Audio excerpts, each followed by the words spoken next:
फिलहाल भारत देश में 2024 लोकसभा के इलेक्शन चल रहे हैं। साथ ही साथ सोलापुर शहर के एक ज्येष्ठ नागरिक, एक अभ्यासु बोलकर आपके तरफ देखा जाता है, तो आप इस इलेक्शन के बारे में क्या बताएं? भाई शुक्रिया एमडी न्यूज़ का कि आपने बुलाया और मुझे अपनी बात रखने का मौका दिया। देखिए 2024 के जो इलेक्शन जो हैं वो पहले जो इलेक्शन में वैसे नहीं हैं। ये बहुत ही संगीन इलेक्शन है। मुल्क एक बहुत ही नाजुक मोड़ पर है, यहाँ पर मुल्क के संविधान को चैलेंज किया गया है। मुल्क की जो विरासत है उसको चैलेंज किया गया है। मुल्क में रहने वाले दबे कुचले लोग, वंचित लोग, जिन पर हज़ारों सालों से जुल्म ज़बरदस्ती हो रही है धर्म के नाम पर, उनके लिए एक बहुत बड़ा मसला मरहला पेश आ रहा है उनके वजूद पर।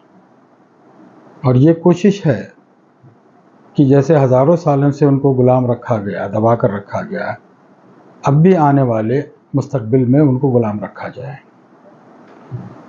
मुल्क की जो अक़लियत है, जो सैकड़ों सालों से प्यार मोहब्बत से यहाँ रह रही है, यहाँ के कल्चर में रची बसी है, उस अक़लियत के वजूद पर बहुत बड़ा सवालिया निशान लगाया गया है।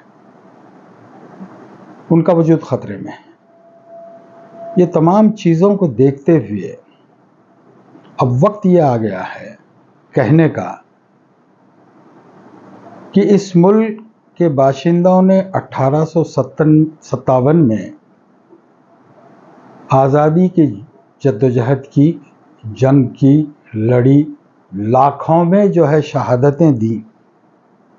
उसके बाद में एक दौर आता है जिस दौर में गांधी जी सामने आते हैं, पंडित जवाहरलाल नेहरू सामने आते हैं, मौलाना अबुल कलाम आज़ाद सामने आते हैं। तो ये स्टालवर्टों ने जो है जो जद्दोजहद की, जेलों में अपने मतलब कीमती साल बिताए और उनकी जद्दोजहद से आज़ादी नसीब हुई है। और उस आज़ादी मिलने के बाद में ये तय किया गया है कि इस इतने बड़े मुल्क को चलाने के लिए एक संविधान की ज़रूरत है, एक आइन की ज़रूरत है। और कॉन्स्टिट्यूंट असेंबली में जो उस वक्त के माने हुए जहन थे हिंदुस्तान के, उन्होंने बैठकर माथापच्ची करते हुए एक बहुत ही खूबसूरत संविधान हिंदुस्तान के लिए लिखा और उसको हम लोगों ने तस्लीम किया, we the people of India. और उस संविधान के तहत ये मुल्क चलता है और उसी संविधान को चैलेंज हुआ है 10 सालों में। बल्कि यहाँ तक बात की गई है, अब के इलेक्शन में ये कहा जा रहा है कि अब के बार 400 के पार। और वो 400 के पार क्यों चाहिए, उसकी तशरीह खुद बीजेपी के कद्दावर नेताओं ने की है। वो कहते हैं कि 400 पार इसलिए चाहिए कि हमें यहाँ का संविधान बदलना है। तो इससे बड़ा ख़तरा तो मुल्क को नहीं हो सकता है। ख़तरा तो मुल्कों को बाहरी मुल्कों से होता है, दुश्मन मुल्कों से होता है। वो आकर हमलावर हो जाते हैं, कैप्चर कर लेते हैं, उस पर मतलब घुस कर बैठ जाते हैं। मगर हमारे यहाँ जो अंदर खाने ये सबसे बड़ा हमला है संविधान पर। संविधान रहेगा तो ये देश रहेगा, संविधान रहेगा तो यहाँ की अक़लियत भी रहेगी, उनके हुकूक भी रहेगी। तो ये जो सवाल आपने पूछा, छोटा सा सवाल था मगर उसकी तमहीद बड़ी है। ये चैलेंज है और उस चैलेंज को सामना करना है हिंदुस्तान के हर शहरी को। इसलिए इसकी अहमियत गैर मामूली है और हमें कमर कसनी होगी। और ये सब चीज़ें भुलाकर, जो माजी में जो बहुत सारी चीज़ें हुई हैं उससे बहुत सारी शिकायतें भी हो सकती हैं, जो पॉलिटिकल पार्टियां उसके ख़िलाफ़, मुझे कुछ एतराज़ात भी हो सकते हैं, सब कुछ अपनी जगह पर है। मगर मुल्क को बचाना है, संविधान को बचाना है, अपने वक़ार को बचाना है।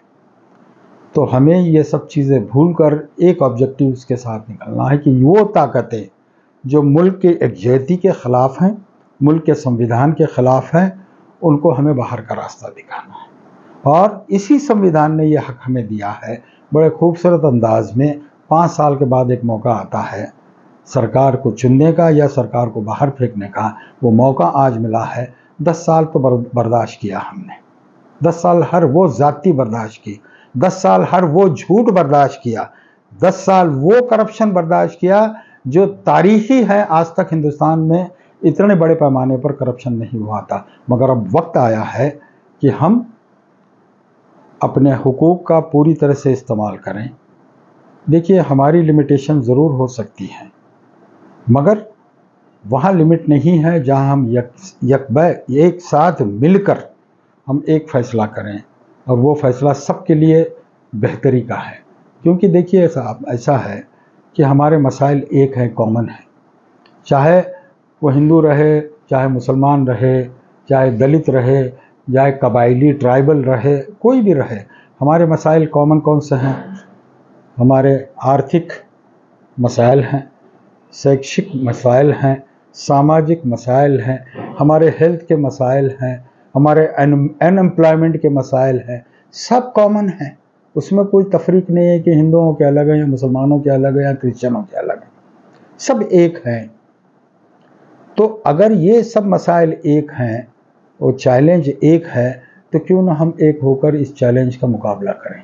मेरा सिंपल ये एक मानना है कि इस वक्त सब चीज़ों को परे हटाकर एक ऑब्जेक्टिव तय करें कि ये जो ताकतें हमारे मुल्क के ख़िलाफ़ हैं, यकजहती के ख़िलाफ़ हैं, संविधान के ख़िलाफ़ हैं, उनको अलग बिठाना है और उसके बाद में एक नई सरकार लाना है।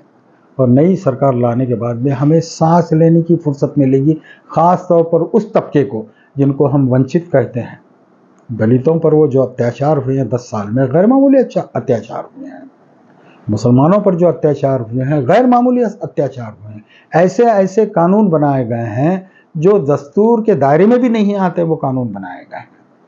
और जितनी भी इंस्टीट्यूशंस हैं, जो कॉन्स्टिट्यूशनल इंस्टीट्यूशन जिसको कहते हैं, संवैधानिक संस्थाएं जिनको कहते हैं, उनको भी लाचार किया गया है, माजूर किया गया है। उनको हमें मजबूत करना होगा, संविधान को अपनी जगह पर लाना होगा। हमारी अदलिया, इससे आगे मैं कुछ नहीं कहूँगा, अदलिया का वक़ार जो है रिस्टोर करना होगा। हमें अपने खोए हुए वक़ार को फिर से हासिल करना होगा। उसमें कोई हमारी मदद नहीं करेगा सिवाय हमारे। हम ही को करना होगा, हम ही को तय करना होगा, हम ही को वो बहाल करना। क्योंकि ये संविधान, इतना प्यारा संविधान हमने अपने आप को दिया था, और ये संविधान पर जब आफत आई है तो हमें ही उस संविधान को फिर से वापस रिस्टोर करने की जद्दोजहद करनी पड़ेगी। और वो मौका अभी आया है और वो मौके का पूरा इस्तेमाल करना होगा। मैं तो ये कहूँगा कि अगर आप कुछ नहीं कर सकते तो कम से कम एक चीज़ करें, वो ये है कि हर वो शख्स जिसको वोट का अधिकार है, वो ये देखें कि जिस दिन वोटिंग है, मुस्तैदी के साथ घर से बाहर निकले, चाहे धूप रहे, बारिश रहे, कुछ भी रहे, काम की छुट्टी लेना पड़े, मगर वोट ज़रूर डालें। और ये कोशिश करें कि हर बूथ पर जो है 75 से 80% या हो सके 90% वोटिंग हो।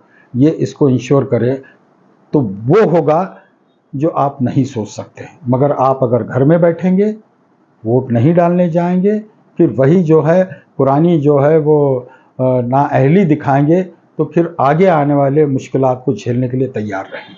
बस यही मैं कहना चाहता हूँ। अभी आपने जैसा कि वोट की बात कही, वोट की कीमत वोटर जो है वो खुद नहीं समझ सक रहा है कि वोट की कीमत क्या है।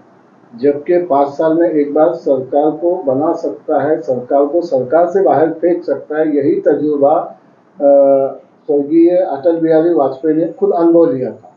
तो ये ताकत है वोटर की। लेकिन वोटर जो है कहीं तो जो जानकर भी अनजान बन रहा है, तो इसके बारे में क्या कहेंगे? देखिए, ऐसा है कि इस बात को मैं कुछ हद तक मानूंगा और कुछ हद तक ना मानूंगा। तो उसकी वजह बता दूं मैं। हम अगर ये समझते हैं कि अगर पढ़ा लिखा ही है तो वोट की अहमियत समझ सकता है, तो ये गलत है। हमारा हिंदुस्तान आज भी बहुत बड़ी तादाद में इलिटरेट लोग हैं, असाक्षर जिसको कहते हैं, मगर सियासत को बहुत अच्छी तरीके से समझते हैं। कल मैं एक क्लिपिंग देख रहा था कि एक औरत है, और औरत को देखने के बाद ये बोल सकते हैं ना पढ़ी लिखी है ना क्या है, मगर जो अपनी ज़बान में जो बोल रही थी वो कमेंट्री कर रही थी जो पढ़ा लिखा भी नहीं कर सकता है। ये शऊर लोगों में आया है।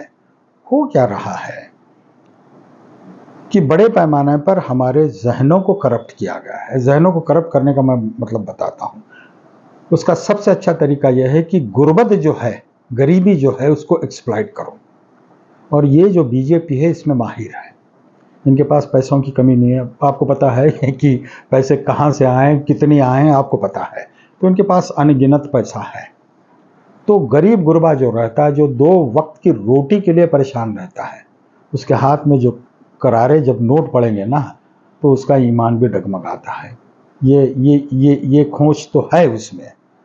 मगर मैं उससे आगे बढ़कर ये कहूँगा कि उसको भी पुर किया जा सकता। वो कैसे? हमारे दरमियान में जो पढ़ा लिखा तबका है, जिसको एक मौका मिला है पढ़ने लिखने का और इल्म हासिल करने का, उसको हम मिडिल क्लास करते हैं। शिक्षित मध्य वर्ग जिसको कहा जाता है, शिक्षित मध्य वर्ग जो है। और किसी भी समाज में शिक्षित मध्य वर्ग अगर पावरफुल है, क्योंकि वो शिक्षित मध्य वर्ग पूरे समाज की आँख कान नाक होते हैं। वो समझ सकते हैं कि मामला क्या हैं, गहराइयाँ क्या हैं उसकी, और हमारे लिए, समाज के लिए अच्छा क्या है, बुरा क्या है, और वो उनको गाइड करते हैं। और जिस समाज में भी ये शिक्षित मध्य सुप्त हो जाता है, खामोश हो जाता है, वो समाज की तबाही आ जाती है। और बदकिस्मती से पूरे हिंदुस्तान भर में ये हुआ है, ये हो रहा है 10 साल से।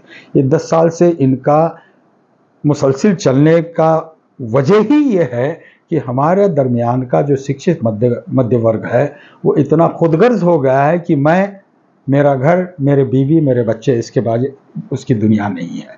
और